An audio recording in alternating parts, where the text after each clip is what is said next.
পশ্চিমবঙ্গের একেবারে দক্ষিণতম জনপ্রিয় পর্যটন কেন্দ্র হলো বকখালি, যেখানে প্রায় সারা বছরই সমুদ্র ও সামুদ্রিক মাছের টানে কম বেশি লোকেদের আনাগোনা লেগেই থাকে।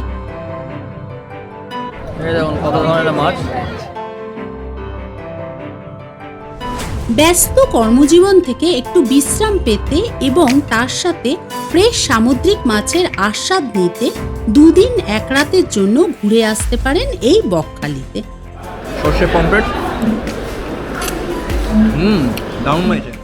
বকখালি সহজেই পৌঁছে যেতে পারেন ট্রেনে, বাসে বা গাড়িতে।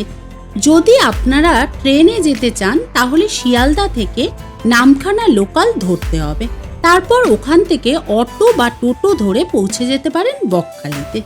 আর যদি বাসে যেতে চান তাহলে আপনারা ধর্মতলা থেকে বকখালিগামী বাসে পৌঁছে যেতে পারেন বকখালিতে।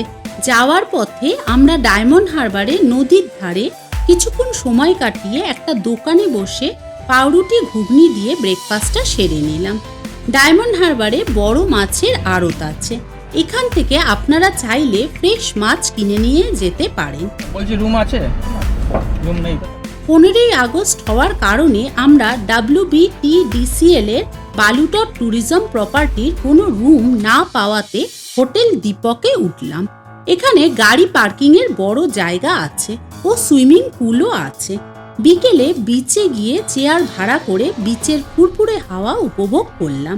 3টে চেয়ার ভাড়া করেছি, ঘন্টায় 20 টাকা করে এক একটা, আর এখানে বসে দারুণ ফিল হচ্ছে। তারপর ওখান থেকে ফ্রেশ মাছ ও কাঁকড়া ভাজা খেয়ে হোটেলে ফিরে এলাম।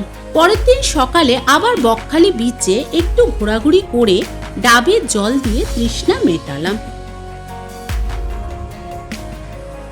তারপর WBTDCL এর বালুটপ ট্যুরিজম প্রপার্টি এসি রেস্টুরেন্টে জমিয়ে দুপুরে ভুরিভোজ করলাম।